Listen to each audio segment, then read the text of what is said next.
Så där, då har vi kommit fram till den sista bolagspresentationen och ska avsluta dessa dagar 3. Och det gör vi tillsammans med Per-Anders Hedin som ska vara med oss på länk. Stämmer. Här är jag. Ja. Jag lämnar över uppmärksamheten till dig. Så återkommer jag med lite frågor senare. Tack så mycket.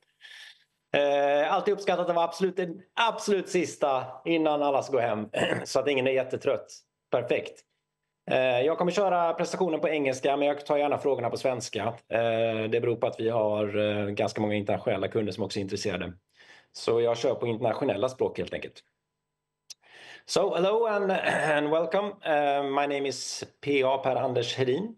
I'm the CEO of SensoDetect. I've been CEO a couple of years in this company. As you can see, the slogan of our company is "We use hearing as the door into the brain." So what that actually means, I could actually start to go through slides and go scientific on all of you, but there's a lot of information on our webpage, actually including the video that I will shortly present to you also. After this video, then I will go through a little bit about the problem, why this is important, the area, the need for it, the solution, our proposed solution, our technology, geography, and then a little bit some calculation examples. So with that, I'll leave you to watch a short video.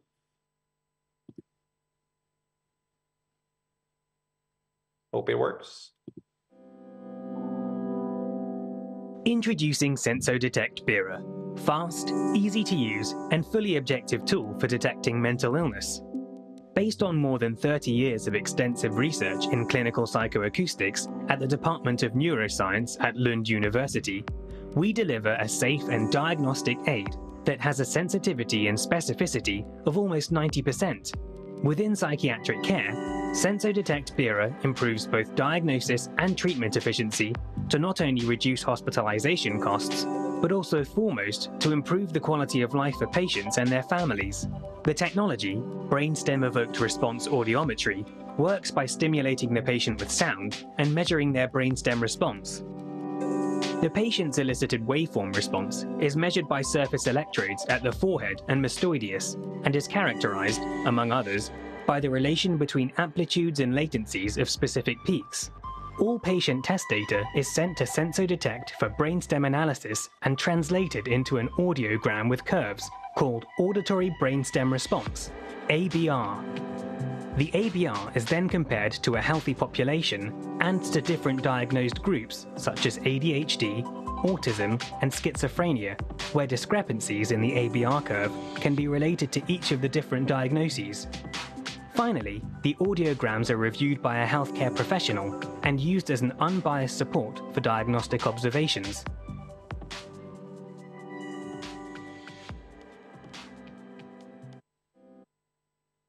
Okay, so now I hope that you have got a brief and short introduction to the company. As I said, this video is also available at our webpage, so you can review it and ask. You have also, of course, the possibility to ask me questions after this presentation.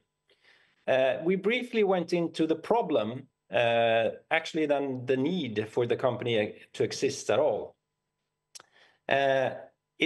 I think you're all aware that the mental health care issues has grown quite significantly over the past decades. If we take, for instance, ADHD as an example, we hardly knew about it a couple of decades ago, and now we're looking at, in some countries, up to 12% of the population actually having issues with ADHD. Other areas, of course, depression, anxiousness, and everything went up also during the pandemic. Now, the pandemic for SensoDetect was very important because there were a lot of people sitting at home. They were isolated. They didn't have social activities. And they started thinking about and discussing actually online their mental health issues. That meant, in a sense, that the stigma around mental health got softened up, specifically in the Western communities, but also all around the world. And now there are huge differences, of course. but that's as a general. All the research when it comes to the example here that I'm presenting today, the example ADHD, then on average, this is 6 to 9% of the population have a problem with ADHD. Now, why am I saying a problem? Because this is very important. So if you're diagnosed ADHD, that means that you cannot go on with your ordinary life without a problem. Because we all have ADHD, in fact. We all have a small part of it. I usually say that, you know, if you sit around a campfire, for instance, in 1,000 years ago or 2,000 years ago, and you didn't actually notice that behind you there was a lion creeping up on you because you were too focused on the fire. Now that would be no problem. So ADHD is actually a survival skill. Now those people who are diagnosed with it, we call it a functional disability. So it's not a mental illness, it's actually a disability as such. Of course, all this thinking about it and the release of the stigma and everything around this, and also the possibilities for us today to detect it and look for it because we know what it is. And when it comes to depression, to autism, to schizophrenia, to ADHD and other mental health issues, has of course led to that there is a higher increase of need for this because it's an immense cost for society, and not to say the least, the person itself. So what's the solution? Of course, it's SensoDetect. Well, the solution is objectivity, actually. That's the main point. So we need different ways of measuring this objectively. We need an objective screening. We need an objective detection, an objective validation. And why am I saying objection so much?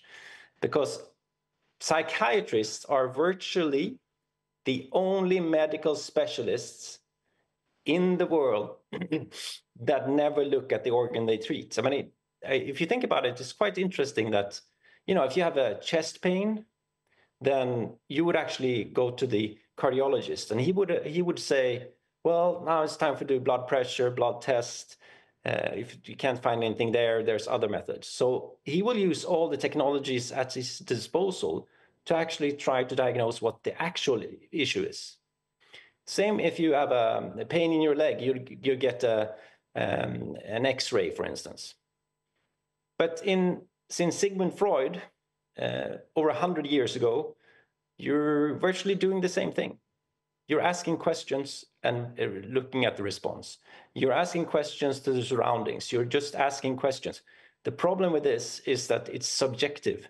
So that means that if you have, for instance, as a problem, you suspect it's ADHD or suspect it's autism, you would actually get a different response from different doctors in different areas of the world, and even worse, actually different in the same city. So there is an extremely high need for an objective way to do this. We also believe that when we start doing this, we propose that we start mass screening.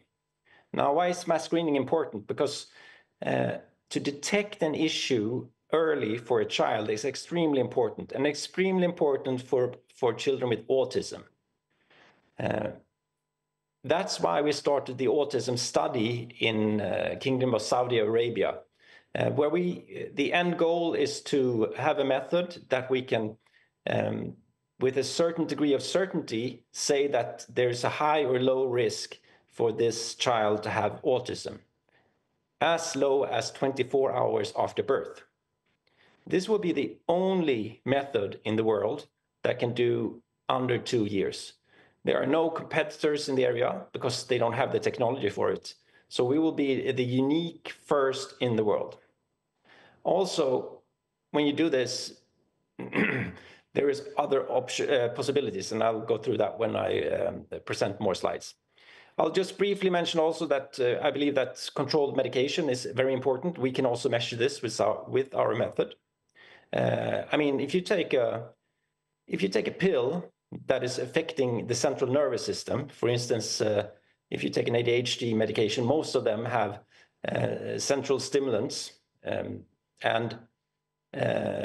then you actually don't know when the effect is good enough for the patient, or if the pill has actually helped them when it comes to the brain's response, which is actually what we're trying to influence.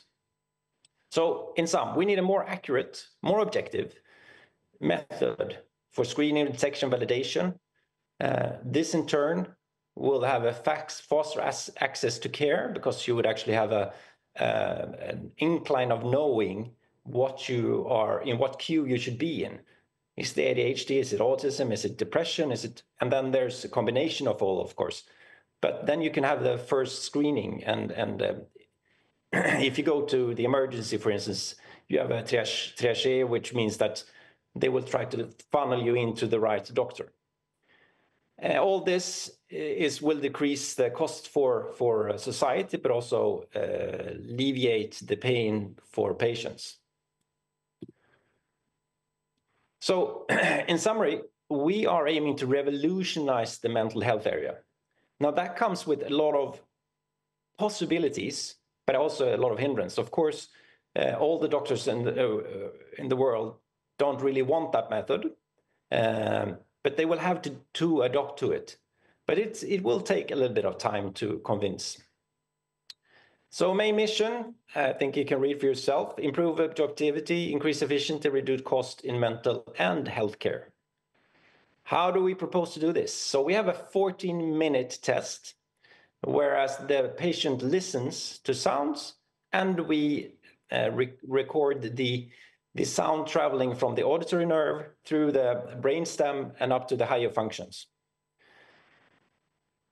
We have 3 areas for this. The first we call SensoDetect Diagnostics, which is an easy-to-use test for screening and diagnosing different mental conditions. And the accuracy right now is almost 90%. I've matched them up for you, but it's 91.4 in specificity and 87.5 in sensitivity. So this means that the more data that we get, the more patients that we can measure on, of course, the accuracy will go up.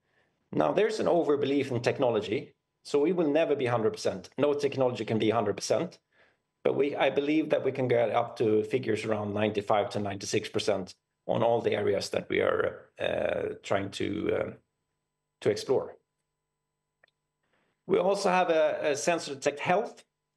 Why am I mentioning this here? Because our technology is based on ABR, which I think you saw in the presentation, auditory brainstem response. So this was created a couple of decades ago to test the hearing of infants. So they can't say in a hearing test, oh yes, I heard this tone, yes, I didn't hear, no, I didn't hear the tone, and so on.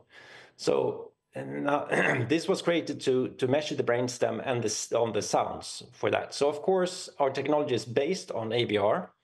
It's much more refined and much more perfected, but still, it's an ABR, so of course we can deliver this. And the final one is what we call SensoDetect medication, where we did a very successful study at Lund University and in Skåne, where we have a correlance that was extremely high between when a child got the medication-free, and we measured the brain before medication and then after the medication. So we could actually measure what effect and at what level the specific medication had on the brainstem. Instead of asking questions, we now have an objective method of measuring the effect of a medication. So if you combine these, you would get an extremely good opportunity. So the World Health Organization has proclaimed that all children in the world should go through a hearing test as early as possible, because the social development and the learning capabilities of a child that doesn't hear properly is lower. It's a huge problem. So if you can't see, for instance, you notice if a person can't see you. But not noticing if a person or a child can't hear properly, that's a totally different question. Therefore, you need objective methods to do this as early as possible. We then met with Dr. Saleh. I will just briefly mention that he is 2 steps away from the Prince of Saudi Arabia, which means that he has an extremely high position. He is also the hospital surveyor and approval of all hospitals in Saudi Arabia. They have to be approved by him. So that's a extremely good contact person to have and to work with. Naturally, we will not only do this in Saudi Arabia, we will also do it in China, joint venture, which I will talk a little briefly about, and then of course the US and the world. So how can we do this? Because we have a very, very good and competent platform. It consists of the hardware, SensoDetect Bera. There's a client on the computer, any Windows computer with the latest software would do. And then we have the analytics software, which we call SensoDetect. For instance, this we have tried in bipolar, which we have a good initial results in. And we'll also try cognitive plasticity after stroke, to mention a few new areas that will be explored the coming years. Right now, our focus is in Saudi Arabia. That is to take the whole Middle East region. I will travel next week or the coming week to China to sign the joint venture, do the final negotiations for that. Of course, we're present in the Nordic countries. We have a collaboration in South America and Bolivia with the university. But of course, we will never forget the rest of Europe, Poland and Germany next, and of course, US market. So the timeline for this, I've gotten critique on when I say something and when I don't. I am a positive realist. That means that I will always say what I believe personally, but also deduct a little bit from it. It is difficult to, with these kind of areas and medical technology, to actually predict when it will be 100% adopted and the breakthrough will happen. But we are in extremely good position with the study in autism in Saudi Arabia. We have a very good distributor. We have Dr. Saleh on a high position. We have the autism study, which will be exclusive, the only one who can do this under 2 years, which means that all the auditory tests that are done on infants, and that's mandatory in Saudi Arabia today, we will be the best provider of that, because we have both hearing test and autism test. Now, the hospitals can't actually do all that in one, so they need the clinics. And also when the clinics are on, then of course schools, which we recommend actually doing a hearing and autism and ADHD test before they start school. I will not mention so much the joint venture as such. I will say that please read the press release. What I can say is that, and I'm allowed to divulge, is that we will have a stepping stone when it comes to the income. So we are, from the signing of the joint venture, we will get a sum of money that will increase all the time up to put pressure on the joint venture and the collaborators that we have in China to deliver the approval from the Chinese FDA, the NMPA. This will also mean that we will actually be more or less self-sufficient, actually. So there are burning costs should be almost covered with those license degrees and the deals that we have signed with clinics already today in Saudi Arabia and Dubai. What you see here is, just moving myself a bit. What you see here is a calculation example. So in all these startups that we still are, of course, there's going to be like an over-exaggeration of it. But actually, I'm lowering a lot in these expectations. So if you see, for instance, in the hearing screening test for newborn infants, you can see that there are approximately about 500,000 kids born each year in Saudi Arabia. Let's say that we would have a 100% reach and then the potential customers. But then I'm moving it down, as you see, to 3%. And only if we could reach 3% of those measurements, then we would have a potential profit of, or a turnover, turnover of 1 billion. Or 1 million euro, that's in this example. And we can do this profit with only 23 machines. So the cost of production is 1,200 euros. The estimated lifespan of one machine is 5 years. And even if you add on the cost of SensoDetect and a staffing of 20 people, you'd still have a margin that is upward 80, 70%, I would say. As you can see, as this increase, this is only for one country. If we go into Dubai, which is a really important country as well, if you go into Qatar, if you go into all those, and if you are also adding in the 1.2 billion people in China, you see where I'm getting at. So this autism study and the screening for that is extremely important for our company and for the health of children around the world.